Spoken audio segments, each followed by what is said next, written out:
Vamos entender um pouco mais sobre as partes de formatação de um caractere. Então, eu vou pegar aqui a ferramenta de texto, vou vir aqui na tela, dar um clique, e esse vai ser o meu texto.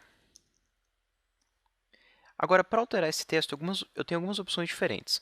Eu vou primeiro alinhar ele aqui no centro da tela, até vou usar as opções de alinhamento. Só antes é importante primeiro definir o parágrafo, porque o parágrafo define o ponto de ancoragem e o alinhamento também.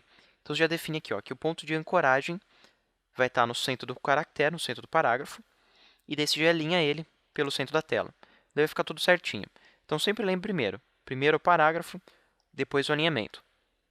Agora que eu já alinhei ele pela tela, eu vou vir aqui e definir algumas coisas diferentes. Então, no painel parágrafo, se você não estiver visualizando ele, tem aqui um botão. Quando você pega a ferramenta de texto, você vem aqui no botãozinho, ó, ele abre e fecha os painéis. Você também pode vir manualmente na aba Window e encontrar o teu painel. Então, você vira aqui no painel Character. Mas voltando lá, vou voltar aqui para o mouse, estou com ele selecionado. E aqui do lado eu tenho primeiro a família do texto. Então, eu tenho aqui várias opções diferentes de família. Muitas delas vêm com as novas versões da Adobe, tem várias novas, por exemplo, a Helvética, que é uma família ótima, já vem agora na nova versão. E ela tem várias opções aqui, várias subfontes. Então, eu escolhi a fonte Helvética e eu tenho várias opções diferentes para essa família. Então, eu vou mudando aqui, ó, e vai ter várias opções diferentes. E para mudar, eu estou fazendo o seguinte, ó, eu só selecionei a primeira e eu estou usando setinha para baixo, porque a caixa ainda está ativa. Ele vai trocando entre as opções. As principais opções que ele vai ter aqui vão ser Heavy, que seria mais bold. Você tem aqui a Thin, que seria mais fina. Ultralight também é bem fina. Daí ele vai variar entre condensado, itálico e regular. Regular é a fonte padrão. Itálico é aquela na diagonal, que nem tem aqui na tela. E condensado é quando ele é mais achatado na tela. Ele vai ser mais comprimido os textos do que a opção regular. Então vai ter várias opções aqui, você pode vir aqui e ler o nomezinho delas, ou então selecionar aqui uma e ir variando entre todas elas até encontrar a que você quer. No caso, eu vou pegar aqui uma média condensada, que daí fica um pouquinho mais natural, mas ainda assim é impactante. Na sequência aqui, eu tenho qual que é a cor de preenchimento. Então, eu vou vir aqui na cor de preenchimento, vou escolher branco e vou dar um OK. Eu também posso escolher as opções automáticas, eu tenho automático preto, automático branco, ou sem preenchimento, ou posso usar o conta-gotas para capturar uma cor da tela. No caso, deixar aqui no branco mesmo. Na sequência, a gente tem aqui o tamanho da fonte. Depois a gente tem aqui alinhamento, seria para mais de uma linha, se dizer como que é o alinhamento entre essas duas linhas. Esse alinhamento, ele na verdade se chama leading, é o espaço entre as linhas. Aí você pode deixá-las iguais para todas as linhas, ou então você pode deixá-las variadas, depende aqui da configuração que você definir. Então, eu vou colocar aqui a segunda linha. E daí eu seleciono as duas, e eu posso vir aqui na opção ou automático, que vai ser o tamanho da fonte mais 20%, ou posso escolher qualquer outra opção aqui. Daí eu escolho um valor, e posso deixar ele maior ou menor. Aí eu estou mudando aqui o alinhamento entre essas duas linhas. Aqui eu tenho espaço entre os caracteres, esse é o tracking.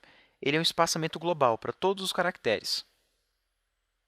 Eu também posso vir aqui entre dois caracteres específicos e definir se eu quero a métrica, que é o padrão. Eu quero um alinhamento óptico, então o After Effects automaticamente adivinha quanto de kerning, de alinhamento que ele precisa entre esses dois caracteres. Ou eu posso escolher um desses valores. No caso 0, vai ser o padrão, e eu posso colocar maior ou menor. Esse daqui ele vai ser usado, por exemplo, quando você tem dois caracteres que dá uma ilusão de ótica que o espaço deles é maior ou menor do que outros dois caracteres. Por exemplo, se eu usar aqui a letra D e a letra B, e a letra V e a letra A. Aqui o espaço entre a letra V e a letra A é um espaço negativo. Ele é um espaço negativo por causa que, visualmente, se ele fosse positivo, se ele fosse um espaço normal, ele ia parecer muito maior. Então, nesse caso aqui, você vai usar aqui um kerning negativo. Se eu deixar aqui em métrico, que é o automático, já estou escolhendo aqui automaticamente um negativo.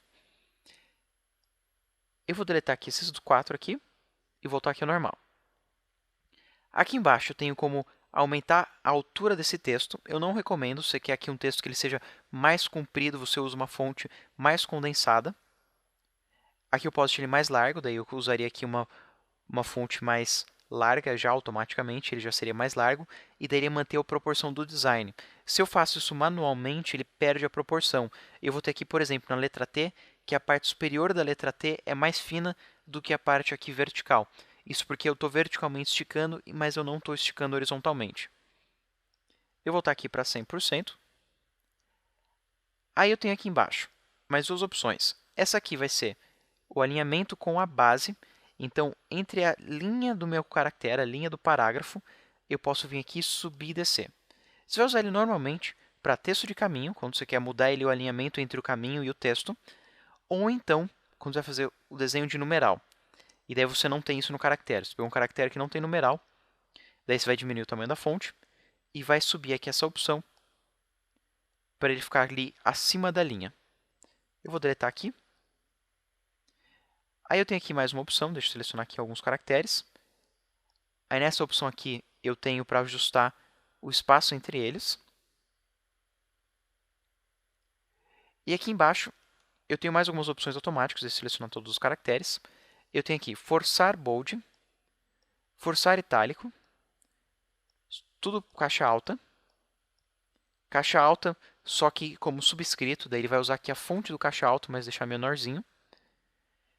E daí ele tem aqui para elevar potência e número químico. Esse aqui você vai usar, mas provavelmente você vai trabalhar com alguma potência matemática, alguma coisa química. Daí você pega o número aqui e deixa ali superescrito e subscrito.